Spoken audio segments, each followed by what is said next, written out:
मैं आपके अपनी आगे की मुहिम पे बात करना चाहता हूँ। आपने कहा कि पुलिस इंजस्टिस होती है, आपने कहा कोर्ट से इंसाफ नहीं मिलता है।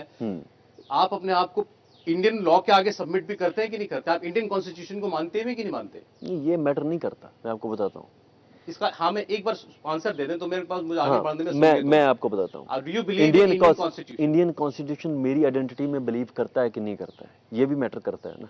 अगर करता है। कैसे इंडियन कॉन्स्टिट्यूशन सेज अपनी हर सिटीजन के लिए है। नहीं, इंडियन कॉन्स्टिट्यूशन सेज जो आर्टिकल 25B है, सिख्स जो हैं वो हिंदुज्म की एक ब्रांच है, सिखी, और वो मेरी आइडेंटिटी को सिमिलर, क्योंकि गुरु सेज ना हम हिंदू ना मुसलमान, गुरु क्लियरली सेज दैट हम हिंदू भी नहीं है, मुसलमान भी नहीं है। तो इंडियन कॉन्स्टिट्यूशन जब मेरी आइडेंटिटी को मानता ही नहीं है, तो ये तो मेरा फिर डेमोक्रेटिक राइट भी हो सकता है कि मैं उसमें बिलीव करूं या ना करूं। ये तो मेरी एक सेल्फ डिटर्मिनेशन हो सकती है ना कि मैं बिलीव करूं या ना करूं। आपने डिटरमाइन कर लिया होगा ना कि आप मानते हैं या नहीं मानते? देखो, मैं इंडियन कॉन्स्टिट्यूशन को तब मानना शुरू करूंगा जब इंडियन कॉन्स्टिट्यूशन मुझे मानना शुरू कर देगा।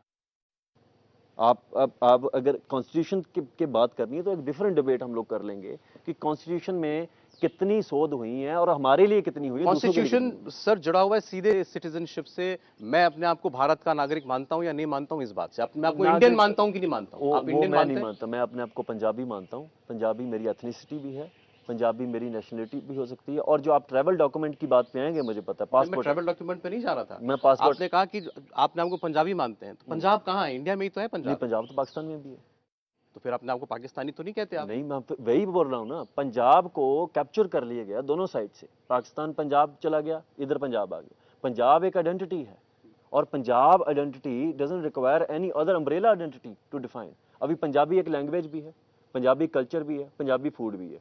इंडिया कोई लैंग्वेज नहीं है, इंडिया कोई फूड नहीं है, इंडिया कोई कल्चर नहीं। लेकिन Punjabi language, Punjabi culture, Punjabi food, Punjabi religion, if you call Sikh Punjabi religion of born on land of Punjab, ये सब इंडिया में है या नहीं है? नहीं, इंडिया में तो, पाकिस्तान में भी वही मैं बोल रहा हूँ। तो फिर आप कैसे कहेंगे ये कि इंडिया का मसला है? इंडिया का मसला इसीलिए है क्योंकि सिख इंडिया में रहते हैं। पाकिस्तान में कितने सिख रहते हैं और उन सिखों का वहां पर वहां कितना बुरा हाल किया जा रहा है, वो कितनी प्रताड़ना सह रहे हैं, वो आपको पता होगा। दोनों ही साइड पे ऐसा है। आप कंपेयर कर रहे हैं state of Indian Sikhs with state of Pakistani Sikhs. मैं आपको कंपैरिजन में बता देता हूँ। जब 1947 में पार्टीशन हुई, पार्टीशन में सिखों ने चूज किया यहाँ पे आना, हो गया। उसके बाद सबको लिंग्विस्टिक बेसिस पे स्टेट्स बन गई, गुजरात बना, महाराष्ट्र, सब स्टेट्स बन गई लिंग्विस्टिक बेसिस पे। Punjab was denied to have a state on linguistic basis. 20 साल हमारे लोगों ने फिर जेल्स और पंजाबी सूबा मूवमेंट चली। सो ये बात करना, स्टेट मिल गया? नहीं, स्टेट नहीं मिला। फिर उसमें डिस्प्यूट हुआ, स्टेट को 3 हिस्सों में फिर डिवाइड किया गया है। कैपिटल को रख दिया गया डिस्प्यूटेड, चंडीगढ़ को है, यूनियन टेरिटरी बना दिया उसको। उसके बाद जो हमारा रिपेरियन लॉ था, अभी जब स्टेट छोटी कर दी तो जो लॉ हमें बेनिफिट्स मिलने थे वो तो छीन लिए। ये जो आप ग्रज दिखा रहे हैं कि इंडिया में सिखों के साथ बहुत बुरा हुआ, आप इस चीज को प्रोपोगेट कर रहे हैं लोगों के बीच में। आप इस लोगों की ये तो है अशांति फैलाना, नहीं, रियलिटी लोगों के मन में असंतोष पैदा करना है। नहीं, असंतोष अगर सच है, मैं आपसे बात करने के लिए तैयार हूं कि हम ये कैसे, हमें बताएं कैसे। आप कहते हैं कि हम गुलाम हैं, कैसे गुलाम हैं? मैं आपको बता देता हूं। आप कहते हैं सिख हिंदुस्तान में गुलाम है। अब वही बता रहा हूं ना मैं आपको। सिख जो है हिंदुस्तान में इसलिए गुलाम है कि जब दूसरे बंदे, अभी बंदी सिखों का मसला आया, पानियों का मसला आया, सब मसले आए दूसरों का। आप मुझे बताएं, एक आदमी ने एक दिन जेल काटी हो हिंदी लैंग्वेज को कहीं पे इंप्लीमेंट करने के लिए, एक दिन की जेल बता दें मुझे। पंजाब की लैंग्वेज पंजाबी है, यहाँ पे बैंक्स पे हर जगह पे इंपोज की जाती है लैंग्वेज हिंदी। पंजाब अकेला स्टेट नहीं है इसमें अमृतपाल जी। नहीं, वो अलग, हम किसी को प्रॉब्लम हो, पूरे इंडिया में हो रहा है ये। और कई जगह, जैसे पंजाब में कुछ लोगों को प्रॉब्लम है, ऐसे तमिलनाडु में भी कुछ लोगों को। तमिलनाडु में भी मूवमेंट चली है ना सेपरेटिज्म, तो है, लेकिन अभी भी है। लेकिन वहां पर लोग ये तो नहीं कहते कि मुझे अब अपना तमिलिस्तान चाहिए, वो नहीं बोलते। तमिल मूवमेंट और क्या थी इस वक्त? आप आज की बात कीजिए, आज की बात देखिए। आप नागालैंड में चल रही है, कश्मीर में खालिस्तान का नाम लेकर के आए 4 दशक के बाद। 4 दशक से लोगों ने सुनना बंद कर दिया था खालिस्तान। पहली बार कब आया था? मैं कह रहा हूं जब बंद हो गया उसके 4 दशक के बाद। बंद कभी नहीं होता कुछ भी, यही प्रॉब्लम है। इग्नोरेंट हम हो सकते हैं चीजों की तरफ। और ये कितनी बड़ी रियलिटी है कि जमीन के नीचे लावा हो, बड़ा पनप रहा हो, ऊपर तो सरफेस नॉर्मल लगती है जब तक कोई रप्ट नहीं करता। और हम ये इल्यूजन में रहे कि ये कुछ नहीं हो रहा। मुझे बता दीजिए, इस वक्त भारत में हिंदू राष्ट्र के लिए कहीं कोई एजिटेशन चल रहा हो? एजिटेशन, कई लोग मोर्चे निकाल रहे हैं, कई लोग धरने दे रहे हैं। खालिस्तान की तो भी एजिटेशन नहीं चल रही। एजिटेशन तो मोर्चा तो खालिस्तान का नहीं चल रहा कोई लेकिन भी। आप जगह जगह जाके लोगों को खालिस्तान के लिए उकसा रहे हैं ना एक किस्म नहीं, से। उकसाना थोड़ी होता है।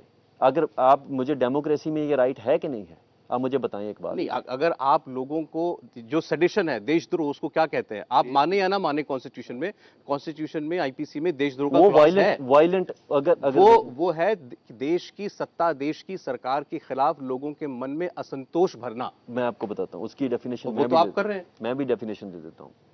सुप्रीम कोर्ट का मैंडेट है कि पीसफुल तरीके से खालिस्तान को एडवोकेट करना, लिटरेचर लिखना, बांटना, उसकी कॉन्फ्रेंसेस करना, ये कोई क्राइम नहीं। 2006 में सुप्रीम कोर्ट ने ये मैंडेट दे दिया।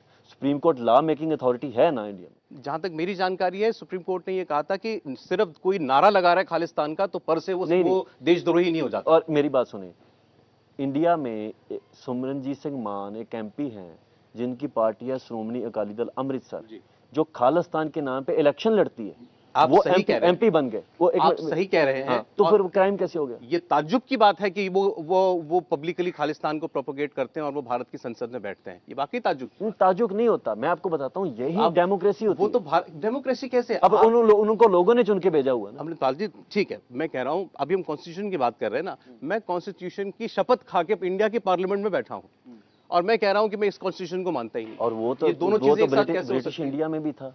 महात्मा जब प्राइम मिनिस्टर बनते थे, पहले पंजाब का अलग प्राइम मिनिस्टर बनता था ब्रिटिश इंडिया में, वो सब लोग ओथ लेते थे कि हम लोग जो ब्रिटिश इंडिया है, जो एम्पायर है, ईस्ट इंडिया कंपनी है, हम इसको लॉयल रहेंगे। उसके बावजूद भी ये मूवमेंट चलती है। मैं आपको बताता हूँ 80s की बात कर रहा हूँ।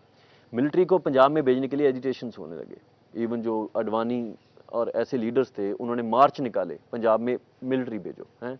उसका रिजल्ट क्या हुआ? पंजाब में क्राइम नहीं था उतना जितना पंजाब को, अभी भी आप आए हैं पंजाब में, पंजाब के बाहर के लोगों को आज भी लग रहा होगा पंजाब में पता नहीं क्या हो गया। आप मुझे बताएं, पंजाब में आए हैं आज, क्या हुआ पंजाब में? अभी शांत है पंजाब ऐसे ही। एक अभी बिहार में ट्रेन जला दी गई अग्निपथ स्कीम के बाद, कितना कुछ हुआ यूपी बिहार में। 12 महीने वायलेंस चलती है, कम्युनल वायलेंस चलती है ना। कल किसी के जला दिया गया, जिंदा जला दिया गया लोगों को। वहां पे कभी किसी ने बोला कि ये स्टेट अनसेफ हो गई? या मीडिया पे ये डिबेट चला कि पंजाब में मिलिटेंसी, बिहार में था ना, राज था बिहार में, सब था, सब यूपी में आज भी गैंगस्टरवाद बहुत बड़े चरम पे है। तो वो सब कौन बोलता है वापस? ऑर्गेनाइज्ड क्राइम, माफिया का क्राइम, कहीं कम्युनल राइट हो जाना, ये आप ठीक कह रहे हैं, पूरे देश में होता है और कई शहरों में और हर राज्य के अंदर ऐसा होता है। लेकिन इसकी हम तुलना मिलिटेंसी से है। आप जिस दौर की बात कर रहे हैं सर, उस दौर के अंदर फरमान निकाले जाते थे कि इनको कत्ल करना है, लिस्टें बनती थी कि इनको कत्ल करना है, बसों से निकाल के लोगों को मारा जाता था। और आप 2 कह सकते हैं कि इंसिडेंट ये हुए छूट है? मेरी बात सुनिए, 2 इंसिडेंट हुए हैं। मोगा बस कांड हुआ, इंडिया अथॉरिटी ने वो बंदों को अरेस्ट किया जिन्होंने वो किया, बशर्ते उनको कोर्ट में पेश करके ये एविडेंट करते कि इन्होंने ये किसके कहने पे किया है, उनका एनकाउंटर कर दिया गया। सच सामने नहीं आया। Dead man never talks. अभी होता क्या है मैं आपको बताता हूं। आपकी पहली सिंपैथी जो है उस आदमी के साथ क्यों है जो जिसको शक में पकड़ा, उसके साथ क्यों नहीं है जिसको बस से निकाल के नहीं, मेरी सिंपैथी उनके साथ भी है। तब की जितनी भी मिलिटेंट ग्रुप्स थे उन्होंने कंडेम किया। आपको पता है इस बात का? बब्बर खालसा ने इसको कंडेम किया है। गुरबचन सिंह मानूचाल जो बहुत बड़े मिलिटेंट लीडर थे, उन्होंने कंडेम किया कि this is not our way to do things. ये किसने किया? और ये हो कंडेम करते हैं इसको, ऐसे एक्ट्स को कंडेम करते हैं? हो, लाजिम सी बात है। जिसका कुछ लेना देना नहीं है उनको बस से निकाल के मार देने को मतलब कौन